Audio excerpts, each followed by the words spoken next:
Today we're going to talk about 3 more parts of speech to add to our grammar learning. This is Grammar Unit 6, and we're going to cover adjectives, adverbs, and prepositions. All of these words have something in common. They give more information to some of the nouns in your sentences that you will write and read. So before we get started, make sure that you have your notes packet and something to write without. First, we're going to talk about adjectives. Adjectives are words that are used to describe things, like nouns or pronouns. I think that that's a pretty basic definition, and we've actually already talked a little bit about adjectives this year. Some of your vocabulary words have been adjectives. Today we're going to talk about general definitions of adjectives and also 3 tricky types of adjectives. So in the example below, we have the sentence, "The old weathered barn might not survive the powerful hurricane." In that sentence, all of the bolded words, believe it or not, are adjectives. They are describing the nouns in the sentence, the nouns being the barn and the hurricane. I'm saying that I'm talking about the barn, the old barn, and the weathered barn. And I'm also talking about the powerful hurricane. So we'll talk a little bit more about some of those adjectives. I'm guessing that the word old and weathered and powerful might be obvious adjectives to you. Maybe the word the might not have been an obvious adjective. Let's continue talking about 3 tricky types of adjectives to help you identify all of these within writing. So one first tricky type of adjective is called a demonstrative adjective. These are words that when used before a noun, they actually function to help describe that noun. These are words like this, that, these, and those. It's really important that you look at the bolded part of the definition for demonstrative adjectives. If these words are used alone, they function as pronouns. But if they come before a noun, then they're functioning as adjectives. Look in the example below. This oak tree is taller than that one. Since the word this is paired with the word oak tree, it's describing which specific oak tree is taller. Because the word that is before the word one, it's explaining which one. So this and that in this sentence below are examples of demonstrative adjectives. If I had just said this is taller than that one without using the word oak tree, then this would be functioning as a pronoun representing oak tree. I would need more context to understand that. But if you have these demonstrative words paired with a noun, then they function as demonstrative adjectives. The next specific type of adjective that we need to talk about are indefinite adjectives. These are words that when used before a noun, they give an approximate number or quantity. If these words are used alone, they are also pronouns. But in these cases below, we have them paired with nouns. That way we know that they are adjectives just further describing the nouns. So in the example, I have most parks have some trees. The word most is giving me more information about parks, and the word some is giving me more information about trees. If I didn't have the word parks or trees in those sentences, most have some, then most and some would be pronouns representing parks and trees. But again, I would need more context to understand that. The last specific type of adjective that we are going to cover is an article. An article is used to describe a noun or a pronoun as specific or general. These examples are the words a, an, and the. You use a before words that begin with a consonant sound, and you use an before words that begin with a vowel sound. And then the is meant to describe something a little bit more specific. It's really important that you think through which article you should be using.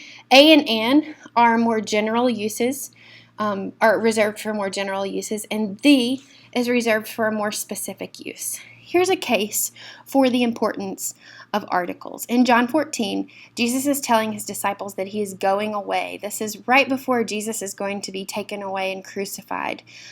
Doubting Thomas asks, how will they know the way? How will they know what to do? And Jesus tells them, I am the way, the truth, and the life. No one comes to the Father except through me. Consider how this passage would change our understanding of the gospel if we changed the article "the" to the word "a." If Jesus said, "I am a way, a truth, and a life," that would not be as defining of the gospel as the word "the" is. So here's my case for using articles and understanding their importance.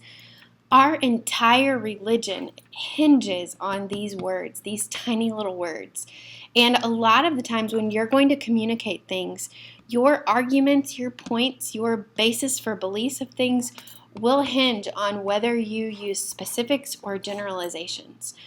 So articles can be really helpful tools for being clear in how you're communicating and getting your points across. The next type of word we're going to look at is an adverb. Adverbs are words that also describe things, but they describe verbs or adjectives or another adverb.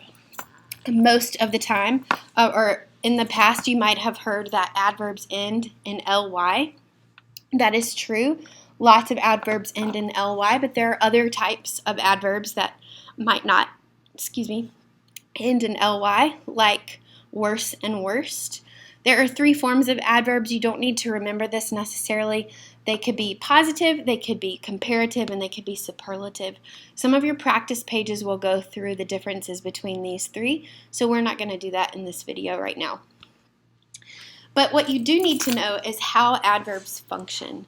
Adverbs function to give you 4 different types of information. So in the first sentence, or these 4 types are... There's the bell. Adverbs tell you time. They give you information on place. They give you information on the manner of things. And they give you information on the degree of things. So in my example, which is in yellow, which you should write down on your paper, tomorrow I will quickly go outside to rake the leaves completely.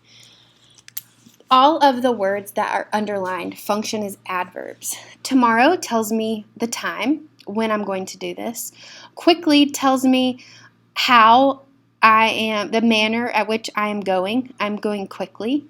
Outside tells me the place where I'm going, and completely tells me the degree to how much I'm going to rake the leaves. The last part of speech that we're going to study is prepositions. Prepositions work together with other words to form something called prepositional phrases. This is a word or a group of words that often shows position or direction and explains the relationship between 2 words. If you recall, on the last slide about adverbs, it said that adverbs often tell place. So prepositional phrases actually function as adjectives or adverbs because they give more information. I'm not going to ask you to evaluate whether a prepositional phrase is functioning as an adjective or adverb. I just wanted you to know why this particular part of speech works well as we're studying adjectives and adverbs, because they're all doing the same thing. They're all giving us extra information to our subjects and verbs. So here's an example. The boy in the aviator suit wanted to fly.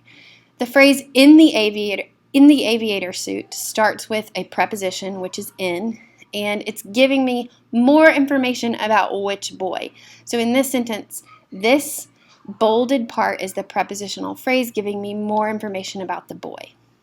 Side note, because this is giving me more information about a noun, this prepositional phrase is functioning as an adjective.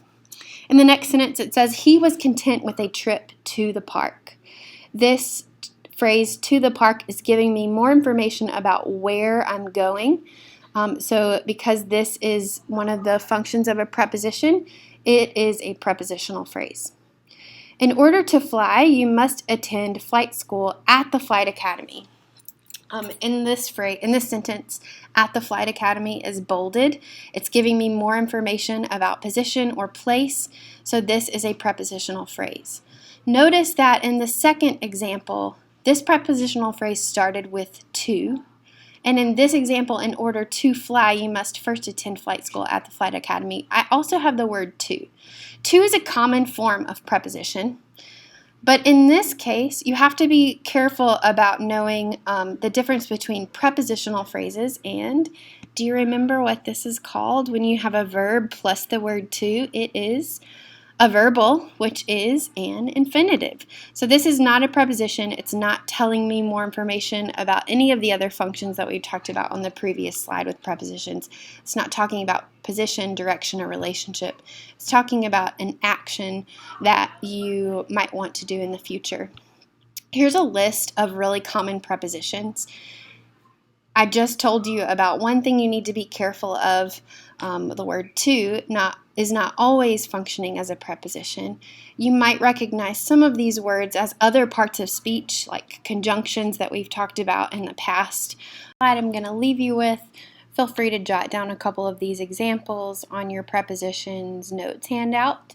And in class on Wednesday or block day, whenever we next meet, we will talk about prepositions, adjectives, and adverbs, and use your grammar workbooks to practice these skills.